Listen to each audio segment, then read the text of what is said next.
The impact on the body is slightly different today. It wouldn't be appropriate to allow the young people we've got volunteering to jump in and experience that fully, but someone who accidentally enters the water without any warning would tend to submerge themselves fully, and what that does when the water hits the diaphragm area, an uncontrollable gasp is often the case.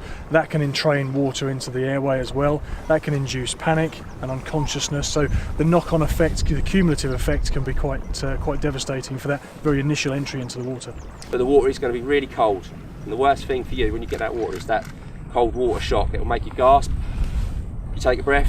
If you're close to the water, the top of the water, you go under the water, you take a breath from the cold water shock. You're going to obviously take water in, and then you've got risk of drowning. It took my breath away when we first went in. I had nothing on but a swimsuit, so it was pretty cold. Well, I don't know about you guys, but my legs instantly went. I was like, I can't really feel it as soon as I went in. So I was like, yeah. So obviously I can imagine if you just jump in, I knew what to expect. You just jump in, then that's going to be even worse than that.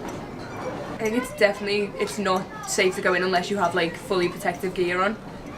Like unless you're in an environment like this where you've got qualified instructors there with you when you're doing like something where you're covered under insurance and stuff and you're in a safe environment. Well, the 4 students entered the water at the same time, and what we saw was an element of sort of young bravado, if you like. They're determined to see it through.